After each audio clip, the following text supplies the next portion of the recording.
Hello everyone. आज हम Indian Evidence act, जो नया इंडियन एविडेंस एक्ट है या भारतीय साक्ष्य संहिता है, उसमें क्या चेंजेस आए हैं, जो अधिनियम है उसमें क्या नए चेंजेस आए हैं पुराने एक्ट के कंपैरिजन में, वो देखेंगे। ठीक है, तो we'll quickly see, we will try to keep it as short as possible. Indian Evidence Act से क्यों स्टार्ट करें, क्योंकि ये एक मात्र लॉ है तीनों में से, तीनों एक्ट में से ये एक ऐसा एक्ट है जिसमें कम से कम चेंजेस हुए हैं। तो हम देखते हैं कि पहले प्रिंसिपल्स देख लेते हैं। आपको पता ही होगा कि डॉक्यूमेंट्री एविडेंस बेटर होता है ओरल से। अगर ओरल एविडेंस होना है तो वो डायरेक्ट होना चाहिए। डायरेक्ट मीन्स कि अपने 5 सेंसेस से या सेंसरी ऑर्गन से आपको परसीव करा होना चाहिए। सो फॉर एग्जांपल, ए ने बी को मारा और सी ने ये देखा, तो ये देखा क्योंकि ये 5 सेंसेस से परसीव किया है, ये एक ओरल विटनेस हो जाएगा। क्यों ओरल एविडेंस हो जाएगा? Because it's a direct evidence, right? So if it is an oral evidence, it has to be a direct evidence. Hearsay नहीं हो सकता। हियर से मतलब क्या है कि वही सी ने डी को बताया कि भाई मैंने देखा ए ने बी को मारा। नाउ द फैक्ट दैट ए ने बी को मारा डी के लिए हियर से हो जाएगा, क्योंकि उसने देखा नहीं, उसने परसीव नहीं किया। बट ये फैक्ट कि सी ने डी को बताया कि ए ने बी को मारा, ये इसके लिए डायरेक्ट हो जाएगा। आप समझ रहे हो? ए ने बी को मारा, अगर क्वेश्चन पूछेगा कि क्या ए ने बी को मारा, डी ने बोला हाँ जी मेरे को सी ने बताया कि ए ने बी को मारा, तो ये एक हियर से एविडेंस है ना, कि ये ए ने बी को मारा के फैक्ट के कॉन्टेक्स्ट में। बट मुझे सी ने बताया, द मोमेंट ही सेज मुझे सी ने बताया, तो सी के कॉन्टेक्स्ट में ये डायरेक्ट एविडेंस हो जाएगा, because this is something that is perceived through his 5 senses. Okay, but she ने देखा कि ए ने बी को मारा, या ई ने सुना कि गोली की आवाज़ आई, तो ये बोल रहा है कि मैंने गोली की आवाज़ सुनी। ये सारे डायरेक्ट एविडेंसेस हैं और ये ओरल एविडेंसेस में एडमिसिबल होंगे। Primary is better than secondary, मतलब कि अगर डॉक्यूमेंट्री एविडेंस है तो वो 2 टाइप का होता है। प्राइमरी एविडेंस हो सकता है जो कि डॉक्यूमेंट इटसेल्फ है, और सेकेंडरी मतलब उसकी कॉपी या सर्टिफाइड कॉपी है ना। तो ये इम्पॉर्टेंट है हमारे लिए समझना, क्योंकि नए वाले एविडेंस एक्ट में इसके बारे में बड़ी सारी बातें करी गई हैं। ओके, तीसरा हमारा जो कार्डिनल प्रिंसिपल है कि भाई हम हियर से को हम नहीं एडमिसिबल करेंगे, पर कुछ एक्सेप्शंस है उसके, है ना। जैसे डाइंग डिक्लेरेशन हो गया, एक बंदा कह के मर गया कि उसकी कॉज ऑफ डेथ क्या थी, पर वो तो अब आएगा नहीं, उसकी आत्मा तो आएगी नहीं टेस्टिफाई करने कोर्ट में कि उसकी कॉज ऑफ डेथ क्या थी। तो उसने जिसको भी बताया होगा, डॉक्टर को बताया या सर्टेन सर्कमस्टांसिस में मैजिस्ट्रेट को, पुलिस को बताया, या आइडियल सिचुएशन में एग्जीक्यूटिव मैजिस्ट्रेट या जुडिशियल मैजिस्ट्रेट को टेस्टिमनी दी, वो बंदा आके टेस्टिफाई करेगा कि हाँ जी ये इसकी डाइंग डिक्लेरेशन है ना। तो क्या ये डायरेक्ट एविडेंस था? नहीं। वो उसकी कॉज ऑफ डेथ क्या है, उसने पॉइजन खा के मृत्यु करी, सुसाइड अटेम्प्ट किया, या उसके इन लॉज ने जला के उसको मारा, उस पॉइंट ऑफ व्यू में, उस पॉइंट ऑफ व्यू से जो पुलिस या डॉक्टर टेस्टिमनी दे रहा है वो तो हियर से ही होगी। But it is acceptable. Why? Because there are certain exceptions to hearsay, वो बाद में देखेंगे। कुछ कोर्ट की स्पेशल पावर्स होती हैं, जैसे 165 Indian Evidence act, 313 CRPC, 311 CRPC, है ना। आपने अर्जुन पंडित राव कोटकर वाले केस में सुना होगा कि कोर्ट ने बोला कि अगर हमें सर्टिफिकेट चाहिए, वैसे जो इलेक्ट्रॉनिक रिकॉर्ड है उसका हमें एविडेंस चाहिए पड़ेगा, है ना। हम उसकी ऑथेंटिसिटी ऐसे प्रिज्यूम नहीं कर सकते। तो अगर हमें सर्टिफिकेट चाहिए तो हम मंगवा सकते हैं समन्स दे के। 165 311 में हमारे पास पावर है कि हम बुलवा सकते हैं, है ना। 91 CRPC में पावर है कि हम समन्स भेज सकते हैं डॉक्यूमेंट, ये सर्टिफिकेट बुलवाने के लिए। अगर कोई बंदा नहीं आपके साथ कोऑपरेट कर रहा है सर्टिफिकेट देने का, तो we have the power to send summons to that person, है ना। So there are certain powers bestowed with the court, जो अलाउ करती है कोर्ट को किसी भी समय पे किसी भी प्रकार का क्वेश्चन किसी भी पार्टी से या विटनेस से पूछने का, या तो कोई डॉक्यूमेंट कॉल करने का। तो ये गोल्डन ट्रायंगल हमने मेनका गांधी वाले केस में जो पढ़ा था, ये इंडियन एविडेंस एक्ट के कॉन्टेक्स्ट में ये जो गोल्डन ट्रायंगल है स्पेशल पावर्स का, वो है 165, 313 and 311। The next cardinal principle is presumption is inversely proportional to burden of proof. मतलब अगर मेरे फेवर में कोई प्रिजम्पशन है तो मेरे ऊपर बर्डन ऑफ प्रूफ नहीं होगा वो फैक्ट प्रूव करने का, ठीक है। तो एक केस में बोला गया था कि presumptions are like bats fitting in the twilight but disappearing in the sunshine of facts, है ना। मतलब कि अगर कोई प्रिजम्पशन है, प्रिजम्पशन तो अलग दो टाइप के होते हैं, रिबटेबल और इररिबटेबल, है ना। और तो मे और शैल जो होते हैं वो रिबटेबल प्रिजम्पशन होते हैं। तो अगर प्रिजम्पशन है तो वो प्रिजम्पशन रहेगा अनटिल अनलेस उसको रिबट नहीं किया गया हो किसी फैक्ट से, ओके। बट जो बर्डन ऑफ प्रूफ है वो शिफ्ट हो जाता है दूसरी पार्टी पे to prove that particular facts. For example अगर मान लो कि ए प्रिजम्पशन है डाउरी डेथ का कि अगर 7 साल के अंदर अंदर किसी भी औरत की क्रूअल्टी के कारण डेथ हो जाती है और उसमें हस्बैंड या रिलेटिव इन्वॉल्व हैं, तो मान लिया जाएगा कि वो डाउरी डेथ है। There is a presumption involve, है ना, शैल प्रिज्यूम है। तो अब लड़की को ये प्रूव नहीं करना कि डाउरी के कारण हुआ था, उसको बस ये सारी कुछ चीज़ें प्रूव करनी है। उसको ये प्रूव नहीं करना है कि उसकी डेथ डाउरी के कारण हुई है। The burden of proof is on the other party. उसको बस कंडीशंस फुलफिल कर रही है कि हाँ डिमांड थी डाउरी की और क्रूअल्टी की गई थी मेरे साथ एंड 7 years के विद इन हुआ था, सो on and so fourth, what ever the condition is, right. Now अगर हम इंडियन एविडेंस एक्ट की बात करें, कुछ चीज़ें अगर हमने व्हाट हु हाउ पढ़ लिया एविडेंस एक्ट का तो हमें पूरा एविडेंस एक्ट समझ में आ जाएगा। एविडेंस एक्ट में हम क्या प्रूफ करते हैं? क्या हम एविडेंस प्रूफ करते हैं या हम फैक्ट प्रूफ करते हैं? देखो, जब भी हम एविडेंस की बात करते हैं ना, नॉर्मल पार्लेंस पे हम भले ही इंडियन एविडेंस एक्ट के कॉन्टेक्स्ट में हम देखें तो उसमें लिखा हुआ है एविडेंस इज डॉक्यूमेंट्री और ओरल एविडेंस, बट वो कहीं डिफाइन नहीं किया गया है एविडेंस क्या है ना। तो टेक्निकली अगर लीगल कॉन्टेक्स्ट में देखें तो भाई एविडेंस ट्रायल की स्टेज पे आता है जब कोर्ट उसको एडमिसिबल करता है ना। Till then you are actually proving a fact. जो एविडेंस वाली स्टेज आती है वो ट्रायल के बाद की आती है। तो initially what you are trying to prove is you are trying to prove a fact. Fact क्या होता है? फैक्ट दो प्रकार के हो सकते हैं। एक तो हमने पढ़ा था फैक्ट इन इशू और relevant fact. Fact in issue मतलब जो मेन फैक्ट है और रेलेवेंट फैक्ट मतलब उसके इर्द गिर्द मंडराने वाले सारे फैक्ट्स, ओके। उसकी भी डेफिनेशन है जो लायबिलिटी डिसेबिलिटी बताते हैं, वो भी हम डिटेल में नहीं जाएंगे। और दूसरा जो क्लासिफिकेशन है वो क्या है कि फैक्ट होते हैं, एक होता है फिजिकल फैक्ट और एक होता है साइकोलॉजिकल फैक्ट।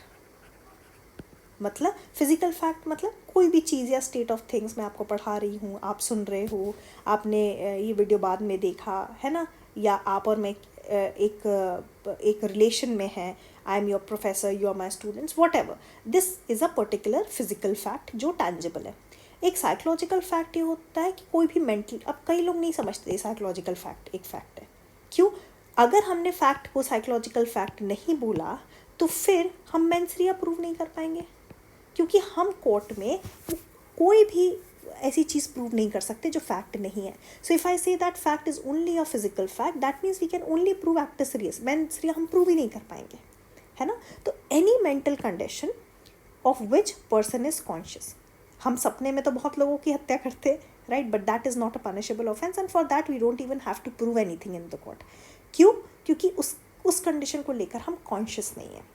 तो फैक्ट क्लियर हो गया, कोई भी चीज़ या state of things capable of being perceived by 5 senses, which is a physical fact, and psychological fact is something, any mental condition of which a person is conscious. Sorted. Now what is evidence?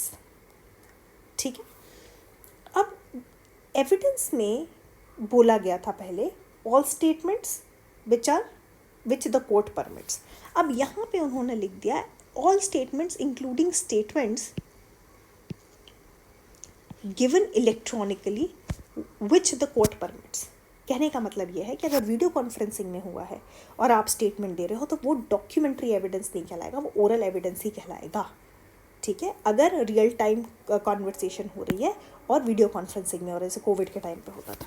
दूसरा बोला है all documents including electronic और digital records produced for the inspection of the court. Electronic और digital records, अब ये पहली बार बात करी है, क्यों?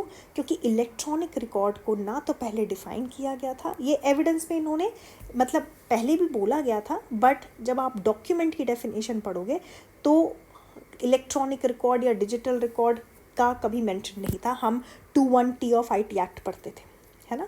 तो यहाँ पर इन्होंने बोल दिया कि देखो ओरल, अगर तुम वीडियो कॉन्फ्रेंसिंग में भी स्टेटमेंट दे रहे हो तो भी वो ओरल एविडेंस कहलाएगा, और अगर डॉक्यूमेंट है जैसे इलेक्ट्रॉनिक या डिजिटल रिकॉर्ड है, जैसे कि आपका ईमेल हो गया, सर्वर लॉग हो गया, है ना, या कोई इमेज है जो प्रिंटेड है, what ever it is in digital form, it will be a documentary evidence. ठीक है। अच्छा, जनरल क्या है, बर्डन ऑफ प्रूफ किस पे होगा इस फैक्ट को प्रूफ करने का? The general burden of proof is upon a person who wants to prove his point. अगर मैं आपको पढ़ाना चाह रही हूँ ये आज लॉ, तो मेरे ऊपर ना बर्डन है आपको पढ़ाने का, राइट? और किसी के ऊपर तो है नहीं। तो ये डिपेंड करता है। पुराने एक्ट में 101 से लेकर 109 तक पूरे बर्डन ऑफ प्रूफ दिए है, तो वो आप देख लीजिएगा, that is up to you to see. अगर आपको लगता है कि आपको उस पर वीडियो बनाना है, you can let me know and do that. अच्छा, दो कॉन्सेप्ट में समझने ज़रूरी है, रेलेवेंसी और एडमिसिबिलिटी। देखो क्यों मैं डिस्कस कर रही हूँ ये, क्योंकि जब इलेक्ट्रॉनिक एविडेंस की बात करते हैं तो हम 65A और B पढ़ते हैं, तो उसमें एडमिसिबिलिटी ऑफ इलेक्ट्रॉनिक रिकॉर्ड लिखा होता है, रेलेवेंसी नहीं लिखा होता। तो हमें जो अभी तक लग रहा था कि भाई पहले जो नॉर्मल पार्लेंस में हमें लगता है कि पहले रेलेवेंट होता है कोई फैक्ट और फिर जाके उसकी एडमिसिबिलिटी डिसाइड करता है कोर्ट, है ना? हमेशा याद रखना, एडमिसिबिलिटी जज डिसाइड करता है या कोर्ट डिसाइड करता है, और रेलेवेंसी 5 से 55 का सेक्शन डिसाइड करता है इंडियन एविडेंस एक्ट का। ठीक है, तो अब जो भी चीज़ रेलेवेंट है वही ना एडमिसिबल होगी। So first relevancy and then admissibility. Now when we talk about Indian section 65, वो डायरेक्ट एडमिसिबिलिटी की बात करता है, उसकी रेलेवेंसी की बात हम नहीं कर रहे। दैट मीन्स हम ये देख रहे हैं कि कोर्ट को अगर उस पर्टिकुलर एविडेंस को एडमिट करना है कोर्ट में, जज को अगर एडमिट करना है कोर्ट में, तो there are certain conditions that needs to be fulfilled. Now there is a difference between admissibility of fact and admissibility of evidence also। ठीक है, जैसे accomplice की टेस्टिमनी कहाँ दी गई है? 133 में। हम उसको पढ़ते क्या है? 114 इलस्ट्रेशन बी के साथ पढ़ते, है ना?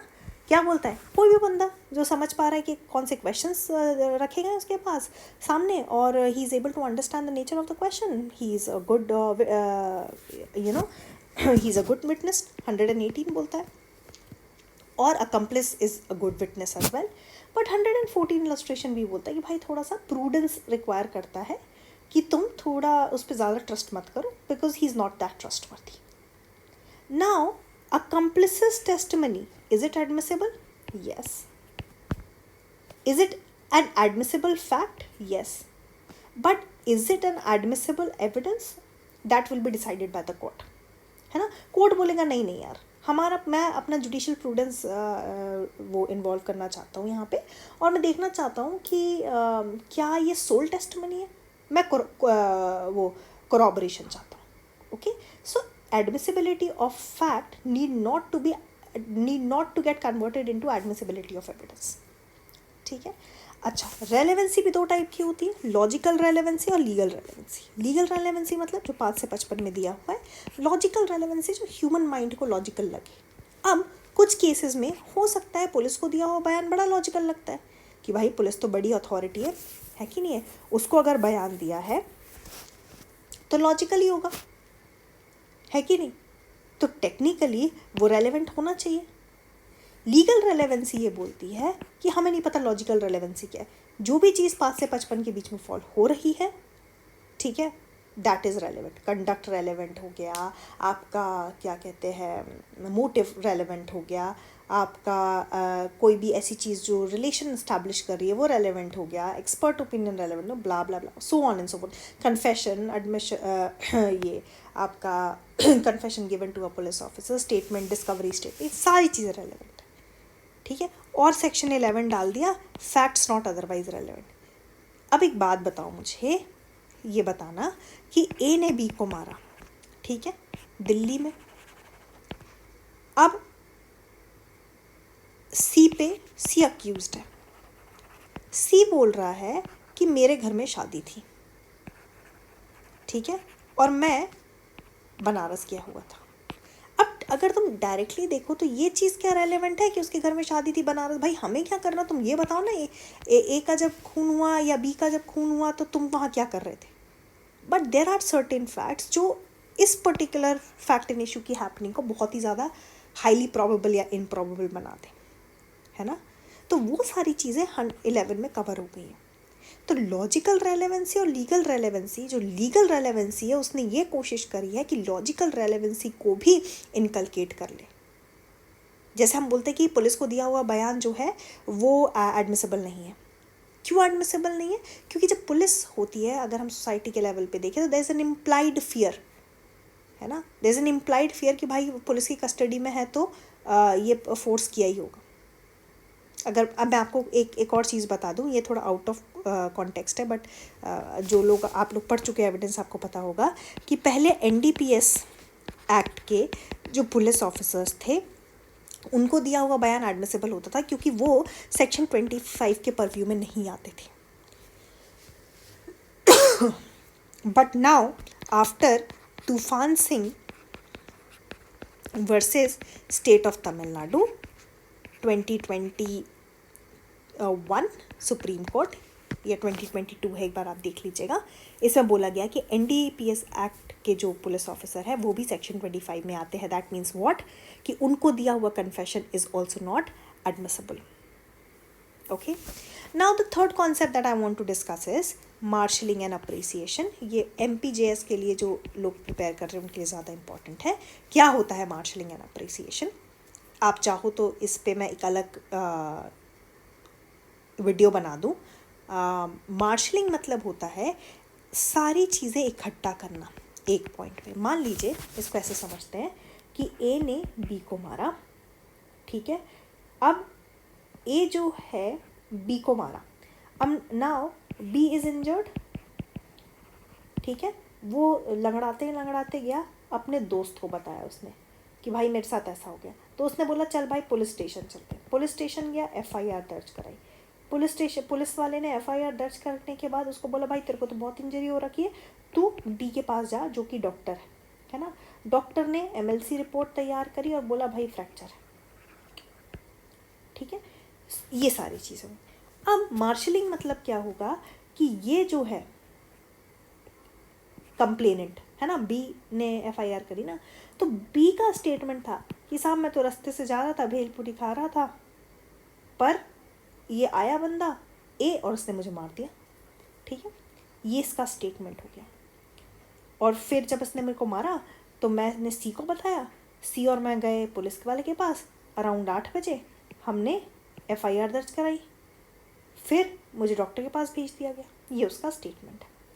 C का स्टेटमेंट क्या है कि मेरे को नहीं पता कि वो रास्ते से जा रहा था, भेलपूरी खा रहा था, मुझे तो उसने बाद में बताया, लंगड़ाते आया मेरे पास कि भाई मेरे साथ ऐसा हो गया। मैंने कहा चल पुलिस स्टेशन चलते हैं। इसका जो वर्जन था वो उसने बताया, ठीक है, कि वो गया, उन लोगों ने FIR रजिस्टर करी और फिर हम दोनों डॉक्टर के पास लेकर गए उसको। अब जो पुलिस ऑफिसर है वो क्या बोलता है कि मेरे पास ये बंदा आया लंगड़ाते, इसके साथ इसका दोस्त भी था, B और C आए, उन्होंने FIR रजिस्टर करवाई एट अराउंड 8:30। अब ये देखो, B ने भी बोला 8 PM, यहाँ पर भी 8 PM, इसने भी 8 PM बोल दिया फॉर एग्जांपल। फिर डॉक्टर ने अपना स्टेटमेंट दिया कि B और C आए, पुलिस ने भेजा इनको, मैंने रिपोर्ट इनका एग्जामिनेशन किया, पता चला कि MLC में फ्रैक्चर निकला। तो हमने क्या किया कि एक सॉर्ट ऑफ अरेंजमेंट कर दिया, जितने भी सिमिलर स्टेटमेंट्स थे एक पॉइंट पे, जितने भी लोगों के गवाह हैं उन सबको इकट्ठा कर दिया, ठीक है। ये हो गई आपकी marshalling is a more mechanical process than appreciation, क्योंकि मार्शलिंग में सिर्फ आप सारे तथ्य एक साथ लिखते जाते हो अपनी कन्वीनियंस के लिए। अप्रिसिएशन में क्या करोगे? अप्रिसिएशन में कोर्ट ये देखेगा कि FIR में तो कोई डिले नहीं हुआ, मतलब अगर देखा जाए तो दुर्घटना अराउंड 7:30 हुई और 8 से 8:10 के बीच में FIR रजिस्टर हो गई. So there is no delay in FIR. That means there is no foul play या देयर इज़ नो प्रीमेडिटेटिवनेस. अब दूसरी बात ये हो गई कि दोनों के बीच में रंजिश थी क्या? ए और बी के बीच में हो सकता है ए बोले साहब मेरी इससे पहले की दुश्मनी है, मुझे गलत तरीके से फंसा रहा है, तो कोर्ट बोलेगा कि यार ये जो पुरानी दो रंजिश होती है तो it's a double aged sword, है ना. तो इन दैट केस ये तो उसके फेवर में पड़ सकती है. और ये सेटल्ड लॉ है कि कोई भी इंजर्ड विटनेस, है ना, इसका केस है Lakshman versus state of Bihar का 2021 सुप्रीम, कि कोई भी बंदा अपने आप को ग्रीवियसली हर्ट सिर्फ इसलिए नहीं कर लेगा क्योंकि उसको फॉल्सली किसी को इम्प्लिकेट करना है ना. तो जहाँ पर जज अपना माइंड लगाता है और लॉ को अप्रिशिएट करता है, that stages appreciation. So I am just going to stop here और हम नेक्स्ट वीडियो में क्या नया आया है इंडियन एविडेंस एक्ट में, मैं आप लोगों को एक झलक दिखा देती हूँ, और कैसे प्राइमरी और सेकेंडरी एविडेंस का पूरा रूल बदला है ये हम डिस्कस करेंगे, राइट. बट ये एक बैकड्रॉप था एविडेंस एक्ट का before we can discuss what Indian New Indian Evidence Act is.